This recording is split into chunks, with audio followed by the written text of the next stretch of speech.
जय हिंद एवरीवन। आज हम लीनियर पेयर ऑफ इक्वेशन का एक क्वेश्चन करने वाले हैं, ठीक है, जिसमें हमें a1/a2 is not equals to b1/b2 अगर ऐसा केस बन रहा है तो वहां पे यूनिक सॉल्यूशन बनेगा। कैसा सॉल्यूशन बनेगा? Unique solution. और अगर यूनिक बन रहा है तो consistent pair of linear equation बनेगा, ठीक है। और अगर यूनिक है, कंसिस्टेंट है, तो यहाँ पे कैसी लाइंस फॉर्म होंगी? कुछ तरीके की लाइंस फॉर्म होती है जो कि हम इंटरसेक्टिंग बोल देते हैं। कौन सी? इंटरसेक्टिंग, ठीक है। तो ये हो गया हमारा यूनिक सॉल्यूशन का। दूसरा केस, अगर a1/a2 equals to b1/b2 is not equals to c1/c2 बने, ठीक है, तो यहाँ पे नो सॉल्यूशन बनेगा। नो सॉल्यूशन और इनकंसिस्टेंट। आप कंफ्यूज हो गए कंसिस्टेंट और इनकंसिस्टेंट क्या होता है?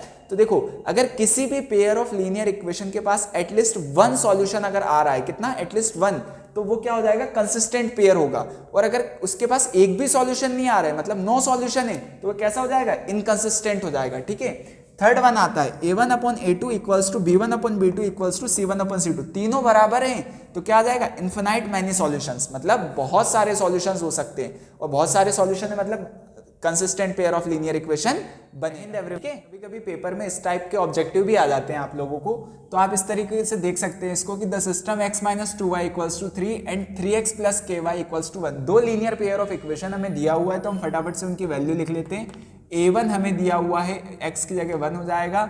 b1 हमें पता है -2 और c1 हमें पता है कितना? -3, ठीक है, ये क्लियर है। ऐसे ही a2 की वैल्यू हमें पता चल जाएगी 3, हम कंपेयर कर रहे हैं, और b2 की वैल्यू हो जाएगी कंपेयर करने पे k, और c2 की वैल्यू हो जाएगी -1, ठीक है। ये हमारी वैल्यूज हो गई।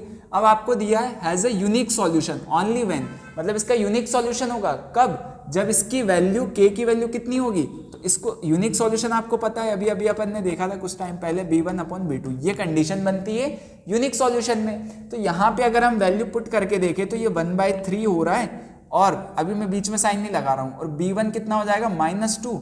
अब ये दो ऑप्शन है हमारे पास, एक -6 और एक इज नॉट इक्वल्स टू -6। तो थोड़ा सा ध्यान लगाओगे तो अगर मैं यहाँ पे -6 कर दूंगा, अगर -6 कर दूंगा तो माइनस से माइनस कैंसिल, 2 1 ज़ा 2 3 ज़ा 6, तो 1/3 और 1/3 तो बराबर हो जाएगा ना।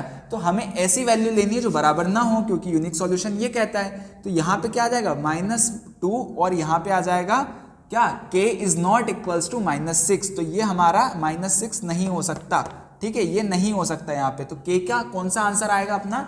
k is not equals to -6। इस तरीके के क्वेश्चन आपको बोर्ड में आते हैं, आप प्रैक्टिस कर